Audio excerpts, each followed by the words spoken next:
बिस्मिल्लाहिर्रहमानिर्रहीम।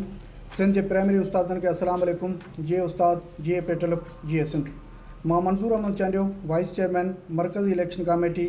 मुझो साथी Sain Syed Mumtaz Hussain Shah secretary election committee, Sain Niaz Hussain Jalbani member election committee election monitoring committee जा मेंबर मोहतरम शाहिद हुसैन मोहम्मदी, मोहतरम गुलाम सरवर मंगी साहब।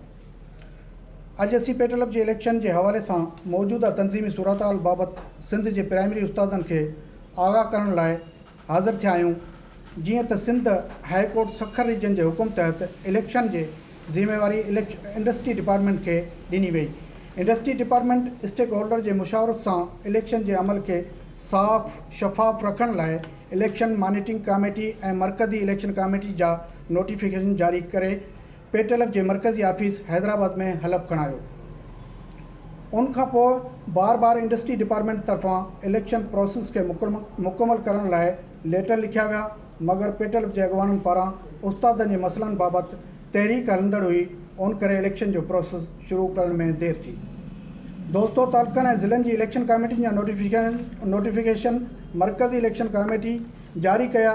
तालका तरार, तालका उबाड़ो, तालका न्यू सखर तरफा अपीलूं पहुतल हुयूं। मरकज़ी इलेक्शन कमेटी धुरियुनि जूं ॻाल्हियूं ॿुधी इतफ़ाक़ राय सां उन्हनि तालुकनि जी इलेक्शन कमेटियुनि जा जारी कया।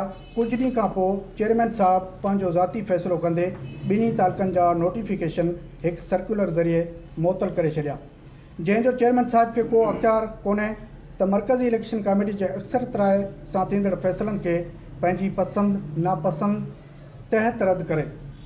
कमेटी जी अक्सरत राय सां थींदड़ फ़ैसिलनि खे पंहिंजे पसंदि नापसंदि तहत रद्द करे।